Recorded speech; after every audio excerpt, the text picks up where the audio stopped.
आपके अंदर सच्चिदानंद परब्रह्म की आवेश शक्ति विराजमान है,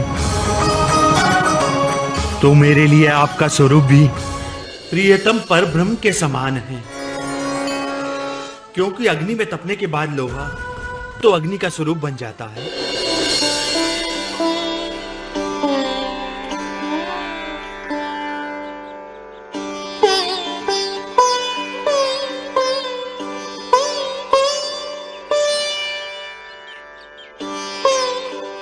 अब मेरी आपसे मात्र एक यही चाहना है कि मैं आपको अपने घर ले जाकर आपकी जी भर की सेवा करूं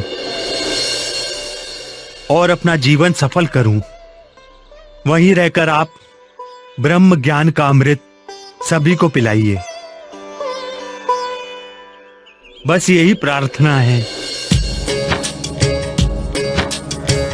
जब समझाई पार की बान, तब धनी की भाई पहचान। अपने घर लिए बुलाए, सेवा करी बहुत चित ल्याए। सेवा करी बहुत चित ल्याए। हे गांजी भाई, इस मायावी जगत में आई हुई सभी ब्रह्म आत्माओं को खोजना है, उन्हें जगाकर अपने निज धाम चलना है। हे धान के धनी, आप सत्य कह रहे हैं, किंतु चारों तरफ संसार में कलयुग का प्रभाव दिख रहा है।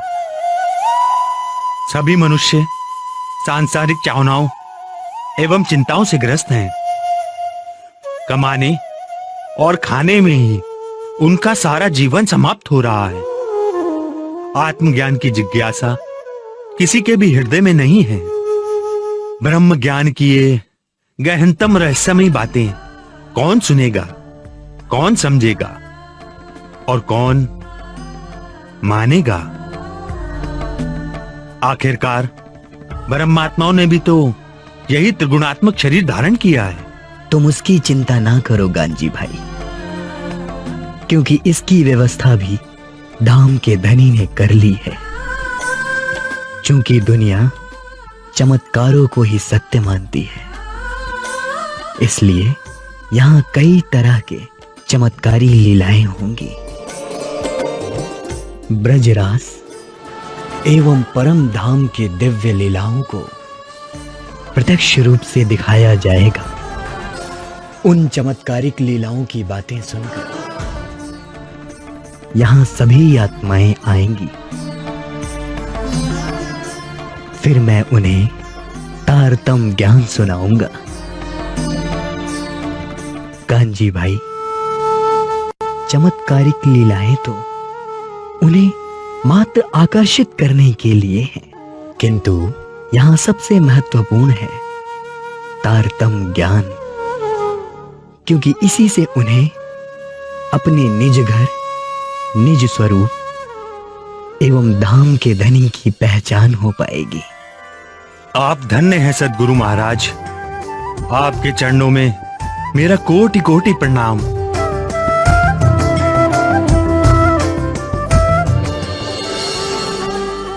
इस प्रकार गांजी भाई ने श्री देवचंद्र जी के तन में विराजमान परब्रह्म अक्षरातीत प्राणनाथ को पहचाना और उन्हें अपने घर ले आए। धीरे धीरे अनेकों श्री देवचंद्र जी के सानिध्य में आने लगे और तारतम ज्ञान ग्रहण करके अपने आत्म स्वरूप की तथा आत्मा के प्रियतम परब्रह्म की पहचान करने लगे।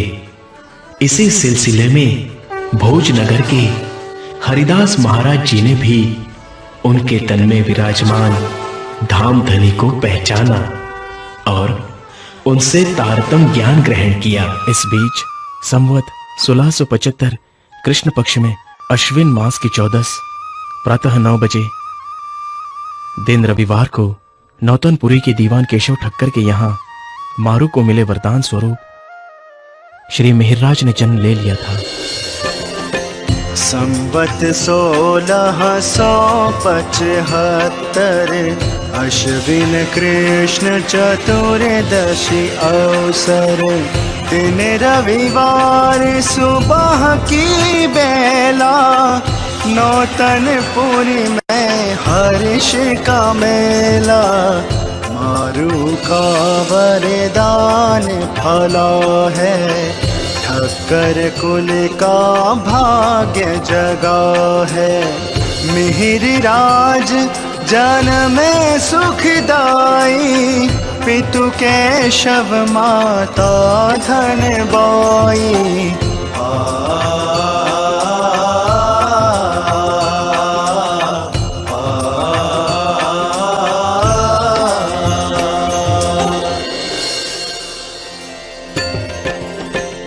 मात पिता तन मन धन बारे, बाल रूप की लीला निहारे। डगमग डगमग पाँव उठाए, ठुमक ठुमक आंगन में धाए। बालक की हर छवि मन हारी, पितु की पीठ पे करे सवारी। ज्यों ज्यों आयु बढ़े हैं आगे, भक्ति भावना मन में जागे।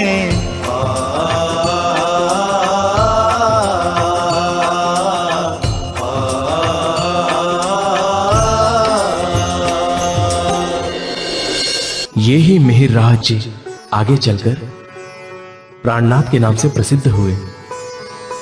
जब उनके तन में पर ब्रह्म की शक्ति प्रवेश करती है। अब मैं आपको उस समय में ले जा रहा हूं जब परम धाम से आई हुई इन दोनों आत्माओं के मिलन की शुभ भूमिका बन रही थी। याद कीजिए सुंदर साथ जी, अपना निज घर, रंग महल, सातों घाट और यमुना जी, किस प्रकार वहां हम आत्माएं अपने धनी के साथ प्रेम व आनंद में डूबकर अनेक प्रकार की लीलाएं करती थी। किस प्रकार सातों घाटों में झूला झूलती थी। किस प्रकार यमुना जी के जल में जल क्रीड़ा करती थी। वो परम धाम की दिव्य यमुना जी है जो चेतन है, जिसमें पर ब्रह्म के हृदय का प्रेम रस ही जल के रूप में प्रवाहित हो रहा है। यमुना जी का जल दूध से उज्ज्वल और मिश्री से भी मीठा है, अत्यंत निर्मल एवं सुगंधि से युक्त है।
अरे अजबाई, आओ आओ। प्रणाम बुआ जी। बहुत दिनों के बाद आई हो। तुम तो हमारे घर का रास्ता ही भूल गई। हाँ बुआ जी, आजकल अक्षरातीत श्रीराज जी प्रतिदिन हमारे घर आकर दर्शन जो देते हैं, बस उन्हीं की सेवा और पूजा से समय ही नहीं मिलता। क्या? चौकिया मत बुआ जी, मैं सत्य कह रही हूँ। अक्षरातीत श्रीराज जी सब सुंदर साथ को भी दर्शन देते हैं। और यही नहीं, कभी कभी तो वो हम सबके साथ मिलकर भोजन भी करते हैं, और यदि भोजन में कोई कमी रह जाए तो वो हमें डांट भी देते हैं। मैं नहीं मानती ये सब। अरे माना कि तुम्हारे ससुर गांजी भाई श्री निजानंद स्वामी जी के आज्ञाकारी एवं सेवाभावी सुंदर साथ हैं, किंतु इसका अर्थ ये तो नहीं कि वे परमात्मा तुम्हारे घर स्वयं आकर साक्षात तुम्हें दर्शन दे और भोजन करे। नहीं नहीं, मुझे विश्वास नहीं होता। बुआ जी, यदि आपको विश्वास नहीं तो आप स्वयं घर चलकर देख लीजिए। दूध का दूध और पानी का पानी हो जाएगा। वैसे आपको बता दूं, आज जब वे जमुना जी की शोभा का वर्णन कर रहे थे तो साक्षात जमुना जी हमारे घर पधारी और सभी सुंदर साथ ने उनका जी भर के पान किया, स्नान किया। सच? एकदम सच बुआ जी। यदि आपको विश्वास नहीं है तो आप खुद चलकर देख लीजिए। बुआ जी, मिहिर राज कहाँ है? मैं उसके लिए मिठाई लेकर आई हूँ। अरे मिहिर तो अपने मित्रों के साथ खेल रहा है। तू जा और बाहर ढूंढ के आ, अगर मिल जाए तो वहीं पर उसे मिठाई भी खिला देना।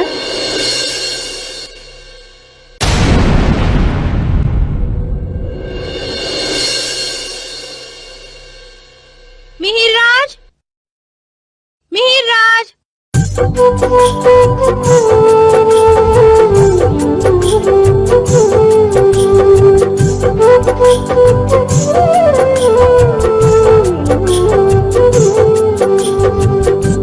इंद्रावती कहे दिल दे रे दे, जिन गुण की सो मिहिर राज, मिहिर राज कहना होए सो कह रे कहे, लाभ लेना होए सो ले रे ले। इंद्रावती कहे दिल दे रे दे, जिन गुण की सो हे रे।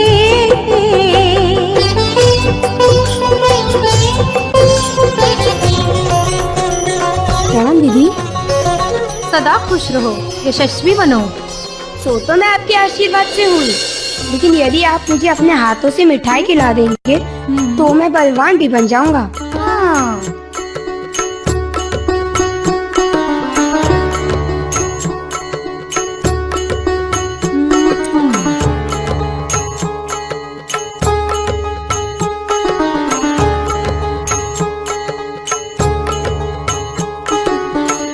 अरे कहाँ जा रहे हो मिहिर राज? मित्रों के साथ खेलने।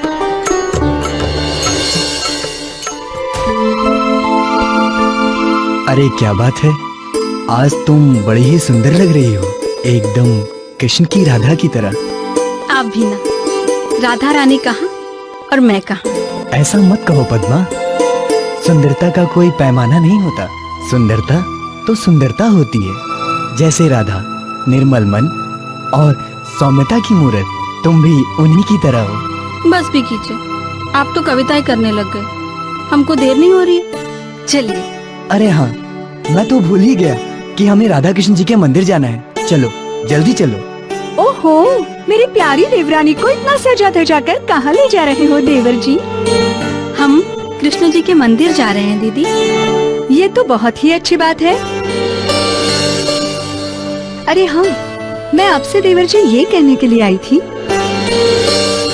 कि आप आज गांची भाई के घर जाकर निजानंद स्वामी जी की कथा अवश्य सुनिएगा। निजानंद स्वामी जी की कथा? गांजी भाई के घर? ऐसा क्या विशेष है उनकी कथा में? आज अजबाई आई थी हमारे घर। उन्होंने मुझे बताया कि निजानंद स्वामी जी प्रतिदिन गांजी भाई के घर चमत्कारी कथा कहते हैं। वैसे तो अजबाई कई बार मुझे निजानंद स्वामी जी के चमत्कारों के बारे में बता चुकी हैं और मुझे वहाँ आने का निमंत्रण भी दे चुकी हैं। परंतु मेरे पास समय ना होने के कारण मैं वहाँ नहीं जा पाई। गोवर्धन, तुम अजबाई के घर जाकर पता लगाओ कि अजबाई ने जो कुछ भी कहा वो सत्य है या नहीं। ऐसे क्या चमत्कार होते हैं भाभी वहाँ? कई चमत्कार देवर जी, जैसे आज ही उन्होंने मुझे बताया। परम धाम की दिव्य यमुना जी की शोभा का वर्णन करते हुए वहाँ साक्षात यमुना जी पधारी थी, और तो और वहाँ की सभी सुंदर साथ ने उनका अमृत में जल पिया और उसमें स्नान भी किया। हाँ, और वो बता रही थी कि श्रीराज जी वहाँ साक्षात प्रकट होकर भोजन भी करते हैं। मुझे तो विश्वास ही नहीं होता। इसलिए मैं चाहती हूँ कि तुम लोग एक बार वहाँ जाकर देखो तो सही कि अजबाई के बातों में कितनी सच्चाई है। यदि ऐसा है दीदी, तो हम आज ही कांगजी भाई के घर जाएंगे। क्षमा कीजिए भाभी, किंतु मेरा वहाँ जाना संभव नहीं है, क्योंकि मुझे एक आवश्यक कार्य से बाहर जाना है। मैं किसी और दिन चला जाऊंगा, किंतु आपकी शंका के समाधान के लिए मैं मंदिर से लौटते समय पद्मा को गांगजी भाई के घर छोड़ाऊंगा। वो कथा भी सुन लेगी और सत्य भी जान लेगी। ठीक है गोवर्धन। जी दीदी, अब हमें आज्ञा दीजिए।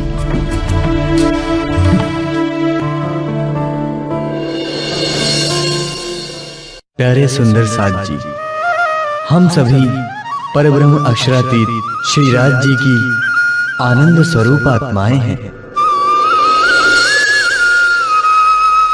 जो परम धाम से इस नश्वर जगत में दुख का खेल देखने आई हैं। सर्वप्रथम हम ये खेल देखने ब्रजमंडल में गोपियों के रूप में आए थे। उस समय हमारे राज जी श्री कृष्ण जी के तन में एवं श्यामा जी राधिका जी के तन में आई थी। आज तक दुनिया में कोई नहीं जानता कि वो कृष्ण जी कौन थे, राधिका जी कौन थी एवं वो गोपियां कौन थी। ब्रह्म शिष्ट की चरण रज को ढूंढ थके त्रैगुण, कई विधि करी तपस्या यो कहवत वेद वचन। ब्रजमंडल में धनी ने हमारे साथ अनेक प्रकार की प्रेम से परिपूर्ण लीलाएं की। याद कीजिए किस प्रकार वो माखन चुराने के बहाने हमसे मिलने आते थे और हम भी उनका इंतजार करते थे। याद करो कि वो कैसे बांसुरी बजाकर हमारा चित्त हरण कर लेते थे। हम जिस कार्य में लगे रहते थे, सब कार्य छोड़कर बेसुध से चले आते थे।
प्रगट करी पहचान।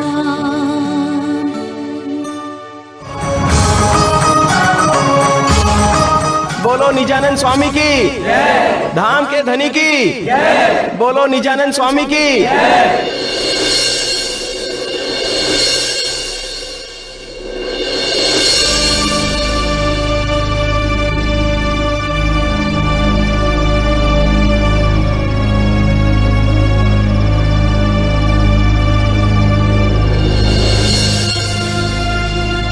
आने में बड़ी देर कर दी पद्मा।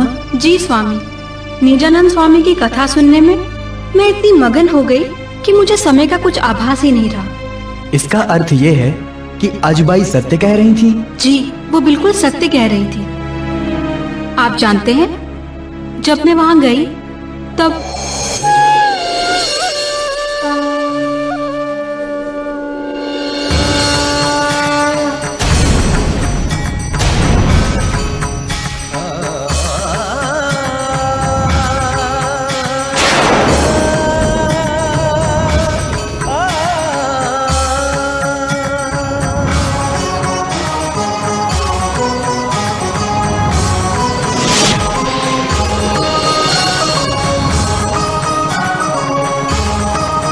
अब इस सत्य को जानने के बाद तो मेरे मन में भी निजानंद स्वामी जी के दर्शन की बड़ी उत्सुकता जाग उठी है। मैं शीघ्र ही कांजी भाई के घर कथा सुनने जाऊंगा और निजानंद स्वामी जी के माध्यम से परब्रह्म श्री राज जी के अलौकिक दर्शन भी करूंगा।